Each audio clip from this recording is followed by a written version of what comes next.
What's up, y'all? Welcome back to another episode. Today we're talking all about the water well that we just got done drilling on our homestead. I want to share a little bit of the cost of the drilling, the costs that are remaining to complete the project, and also just the pros and cons of drilling a well if you're thinking about doing this on your homestead.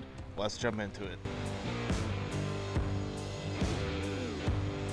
All right, so jumping right in, we got done drilling our well not that long ago. And we run a wait list actually to get this well drilled. A lot of well drillers in our state actually have anywhere from a year to 4-year wait list to get a well drilled, which is mind-boggling to me. Basically, from what I've understood, is a lot of well drillers have died and people aren't getting into the business. So maybe that's a good business opportunity. Aside from that, the things to think about when drilling a well, especially as a homesteader, as someone who wants to grow their own food, and if you're anything like me, you think about kind of, okay, if I'm a homesteader and something happens to water supply, then I'm going to need it, whether I'm catching rainwater off a roof, whether I am drilling a well. And we currently are on a municipal water source, and we use a fair amount of water, especially to irrigate our crops. And so being on a municipal source is not something we want to have long term. So at this point, we have drilled the well, and most well drillers in our area cost anywhere from $35 to $40 per foot. So we got lucky and we're on that $35 range when it came to the quote.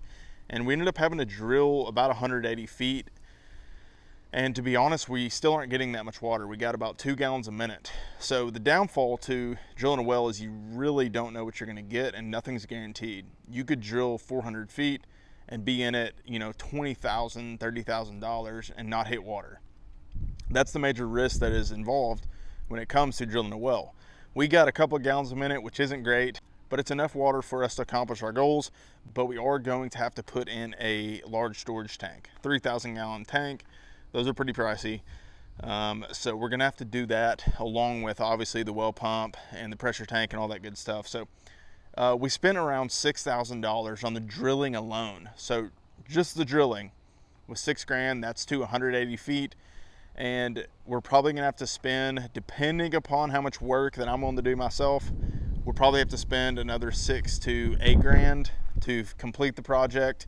And but this is going to allow us to get off municipal water source. So I actually wrestled a lot with the idea of actually drilling the well. Originally I thought about doing rainwater catchment tanks off the roof, and to be honest, I think that's probably the better solution for the majority of homesteaders, because to me, just sticking a straw in the ground and mining the water from the earth just isn't, I don't know, I just don't think it's a long-term solution to every problem when it comes to water.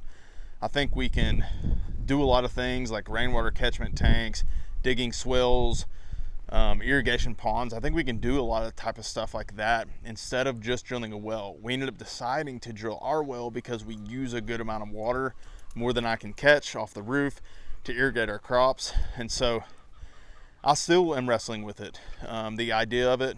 I do think long term for most homesteaders though, collecting rainwater is probably a way better route than drilling a well, because the well is not guaranteed. And again, it can add up incredibly fast. Obviously rainwater catchment tanks are expensive as well, but those are just some of my thoughts. That's what it has cost us so far and what I think the project will cost us to complete. And if you enjoyed this content or found it helpful, make sure to hit that like button. It really helps the videos perform in the algorithm. And we look forward to seeing you on the next one.